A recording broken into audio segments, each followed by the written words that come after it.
Si je vous pose une question simple, est-ce que vous aimez Sandor Clegane? La plupart des gens vont me répondre oui. Mais au début de Game of Thrones, c'était loin d'être évident. Alors pourquoi est-ce qu'on finit tous par l'aimer? On va le découvrir ensemble. Au début de Game of Thrones, Sandor Clegane est facile à détester. Il est violent, il est brutal, il est cynique. Il sert les Lannister, il obéit à Joffrey, il menace, intimide, fait peur. Très vite, le spectateur se dit « lui, c'est un connard ». Et c'est normal, parce que Sandor est présenté comme un obstacle, pas comme un héros. Il ne respecte pas l'honneur, il se moque des chevaliers, il détruit toutes les illusions.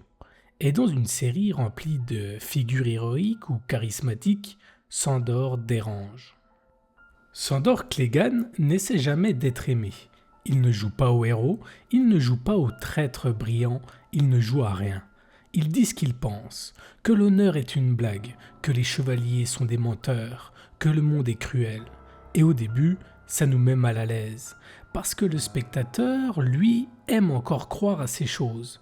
Il aime les récits clairs, les gentils, les méchants. Sandor, lui, refuse ce confort. Puis la série commence à nous montrer autre chose. Son frère, le feu, la peur. Sandor n'est pas devenu brutal par goût, il l'est devenu par nécessité. Il a appris très tôt que la loyauté ne protège pas, la force est la seule défense, l'innocence est une faiblesse. Et à ce moment-là, quelque chose change chez le spectateur. On ne l'excuse pas, mais on le comprend. Sandor n'est pas cruel, il est méfiant. Avant Arya, il y a Sansa Stark. À ce moment-là, Sandor est encore au service des Lannister. Il obéit, il encaisse, il fait peur.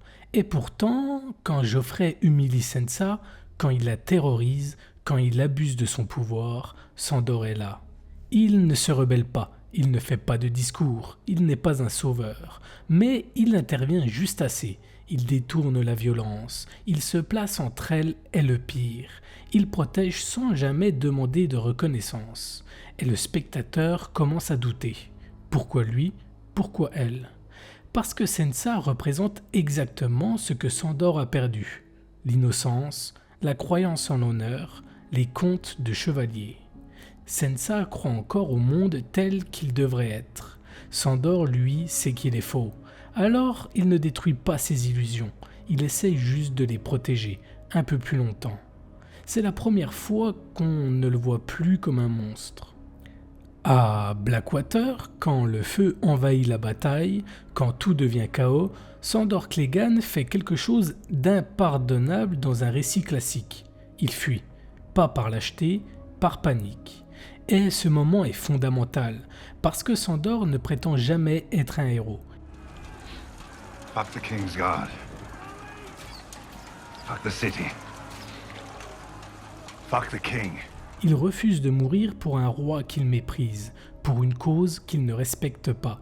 Là où d'autres jouent au courage, lui choisit la vérité, il admet sa limite, il choisit de vivre. Et pour le spectateur, c'est dérangeant, mais aussi étrangement honnête. C'est ici que Sandor devient un miroir. Il incarne cette part de nous, désabusé, fatigué, lucide. Il ne prétend pas être bon, il ne cherche pas à être pardonné. Et paradoxalement, c'est pour ça qu'on commence à l'aimer. Parce qu'il ne ment pas. Il ne dit pas « je suis un héros ». Il dit « le monde est horrible et moi aussi ». Et le spectateur se dit « au moins lui il est honnête, il ne croit en rien et c'est justement pour ça qu'on lui fait confiance ». La relation avec Arya est le vrai tournant. Pas parce que Sandor devient gentil, mais parce qu'il agit. Il pourrait la vendre, il pourrait l'abandonner, il pourrait partir. Mais il reste. Il protège, il râle, il insulte, mais il reste. Sandor ne fait pas le bien par principe, il le fait par choix. Et c'est beaucoup plus fort. Il n'essaie pas de se racheter, il n'essaie pas d'être un héros. Il fait ce qu'il peut avec ce qu'il est. Et puis, il y a ce moment étrange. Sandor Clegane part au-delà du mur. Personne ne l'y oblige. Il ne sert aucun roi, il ne croit toujours en aucune cause. Et pourtant, il est là, face aux morts, face au feu, face à sa plus grande peur. Et pour la première fois, Sandor ne fuit pas. Il ne combat pas pour une bannière. Il ne combat pas pour l'honneur. Il combat parce qu'il comprend quelque chose de simple. Quand il n'y a plus de mensonges possibles, il n'y a plus d'excuses non plus. Au-delà du mur, le monde est clair. Il n'y a plus de rôle à jouer, plus de cynisme derrière lequel se cacher. Il faut agir ou accepter la fin. Et Sandor agit.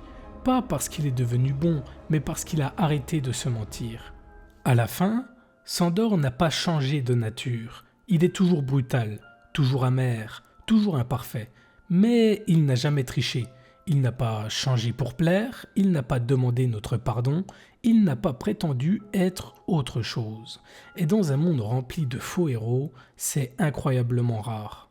Si tout le monde finit par aimer Sandor Clegane, ce n'est pas parce qu'il devient meilleur, c'est parce qu'il est authentique. Il nous rappelle qu'on peut être brisé, dur, désabusé, sans être mauvais. Et parfois, ceux qui rejettent le plus le monde sont ceux aussi qui refusent le plus de mentir. Et sans même s'en rendre compte, on est de son côté.